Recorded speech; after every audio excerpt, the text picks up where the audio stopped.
Sebelum melanjutkan, jangan lupa subscribe dulu, terima kasih. Bab 98, kaulah satu-satunya yang dapat menyembuhkanku.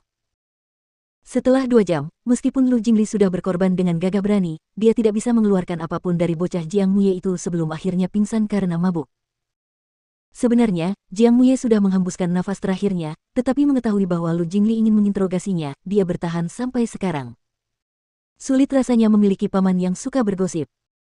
Dia diam-diam merasa ada alasan mengapa Lu Jingli begitu ngotot mencoba mengungkap insiden ini. Namun, otaknya sedang kacau sekarang dan dia tidak bisa berpikir. Satu-satunya yang masih sadar di meja itu adalah Lu Tingqiao. Lu Tingqiao memanggil kepala pelayan untuk mengantar Lu Jingli pulang, lalu berdiri dan berjalan menuju ruang tamu. Pemandangan yang menarik perhatiannya adalah Ningxi dan Little Tracer yang sedang berbaring telentang di sofa, tertidur lelap, dengan tulisan "Stage Clear" di layar TV di hadapan mereka.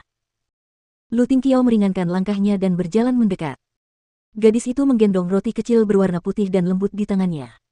Wajah manisnya yang sedang tertidur dapat membuat siapapun ingin melepaskan semua ketenaran dan gengsi hanya untuk tidur dengannya dengan tenang selama sisa hidup mereka. Di ruang makan, dalam keadaan linglung, Jiang Muye menyaksikan Lu Tingqiao membungkukkan tubuhnya ke arah Ningxi dan semakin dekat pupil matanya mengecil dan dia segera terbangun. Lu Tingqiao hampir tidak bisa menahan diri untuk tidak mencium wajah gadis yang sedang tidur itu. Namun, dia berhenti di saat-saat terakhir dan menoleh ke arah Little Tracer, membangunkannya dengan panggilan lembut. Sanggul kecil itu mengusap matanya yang masih mengantuk. Dengan sejumput rambut yang mencuat di kepalanya, dia tampak lebih manis dari biasanya. Lu Tingqiao mengusap kepala kecilnya, bisakah kau berjalan sendiri? Roti kecil itu mengangguk. Lu Tingqiao menunjukkan ekspresi puas, lalu membungkuk untuk menggendong Ningxi yang sedang tidur di lengannya. Dia menatap mata roti kecil itu dan berkata, "Ayo pergi." Sang roti kecil dengan patuh mengikuti di belakang ayahnya, tampaknya tidak merasa ada yang aneh. Jiang Muye. Jiang Muye menggosok matanya sekuat tenaga. Dia mabuk berat sampai berhalusinasi, kan? Pasti begitu. Mengapa tindakan Lu Tingqiao begitu misterius? Dia memanggil kepala pelayan untuk menjemput adik laki-lakinya dan membangunkan putranya yang sedang tidur, tetapi secara pribadi mengangkat Ningxi untuk menggendongnya kembali tanpa membangunkannya. Melihat Lu Tingqiao menggendong Ningxi, dengan roti kecil di belakangnya saat mereka pergi, Jiang Muye tetap linglung. Akhirnya, kepalanya jatuh ke meja saat dia akhirnya pingsan karena mabuk. Di kediaman Lu, si roti kecil ingin tidur bersama Ningxi. Lu Tingqiao, pria harus menjaga jarak dari wanita. Sanggul kecil itu memperlihatkan 5 jarinya, yang menandakan ia baru berusia 5 tahun.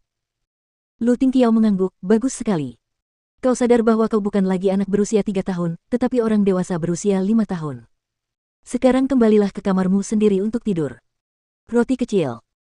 Ekspresi Lu Tingqiao berubah serius, apakah kau ingin menjadi kekasih Bibi Xiao Si selamanya?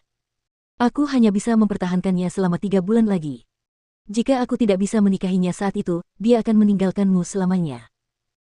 Ekspresi roti kecil itu berubah setelah mendengar ini. Dia cemberut dengan sedih dan menatap Ningxi, enggan untuk pergi. Akhirnya, dia perlahan berjalan keluar sambil berbalik 3 kali setiap kali melangkah. Lu Tingqiao mendesah ringan.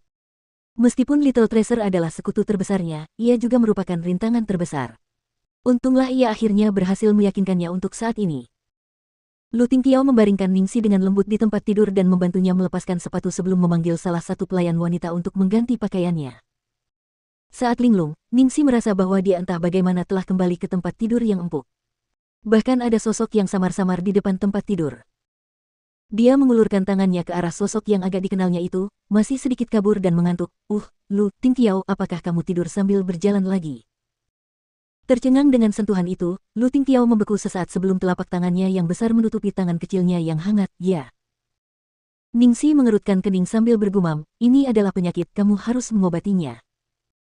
Lu Tingqiao terkekeh pelan dan mencium telapak tangannya, hanya kau yang bisa menyembuhkanku.